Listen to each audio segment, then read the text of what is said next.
Hello friends, இன்றைக்கி நம்ம அரண்மனை 4 மூவிக்கான என்னோட எக்ஸ்பீரியன்ஸை பார்க்க போகிறோம். லாஸ்ட் 3 பார்ட்ஸுக்கும் இதுக்கும் என்ன டிஃப்ரென்ஸ்னால், லாஸ்ட் பார்ட்டில் பேய்க்கும் ஹீரோக்கும் சண்டை, இங்கே பேய்க்கும் சண்டை. மற்றபடி அதே ப்ரெடிக்டபிள் ஸ்டோரி லைன் தான் இங்கேயும். பட் ஸ்க்ரீன் ப்ளே நீட்டாக பண்ணிருக்காங்க. ஸோ ஃபர்ஸ்ட் ஹாஃபில் ஸ்லோனஸ் இருந்தாலும் லேக் தெரியலை, அண்ட் செகண்ட் ஹாஃப் போர் அடிக்காமல் கொண்டு போயிருக்காங்க. பட் கிளைமேக்ஸ் சாங்கில் முன்ன சாங்ஸில் இருந்த மாதிரி அந்த கிளைமேக்ஸ் கிரிப்பும் எனர்ஜியும் இல்லாத மாதிரி இருந்துச்சு. மற்றபடி காமெடி ட்ராக் ஃபஸ்ட்டு 1 பார்ட்டில் இருந்த மாதிரி இந்த பார்ட்லேயும் கொஞ்சம் ட்ரை பண்ணியிருக்காங்க தான் சொல்லணும். பட் காமெடியன்ஸ் நிறைய பேர் இருந்தாலும் இதில் காமெடி சில இடத்துல தான் ஒர்க் அவுட் ஆகிருக்கு.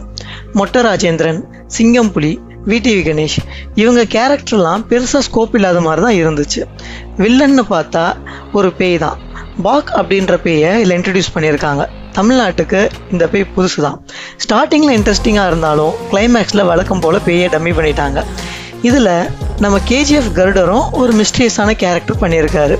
பட் டைரக்டர் மார்வல் ஃபேன்னு உங்களுக்கு ஒரு இடத்துல புரியும். பாசிட்டிவ்னு பார்த்தா ஸ்க்ரீன் ப்ளே நீட்டாக இருக்குது.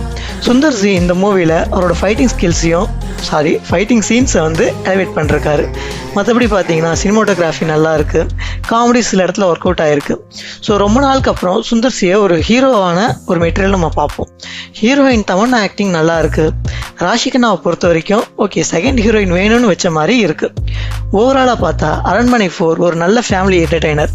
ஜென்ரல் ஆடியன்ஸாக இருந்தீங்கன்னா 1 டைம் வாட்சபிள். ஸோ இந்த மூவிக்கு உங்களோட ரேட்டிங் என்னென்னு கமெண்ட் பாக்ஸில் சொல்லுங்கள்.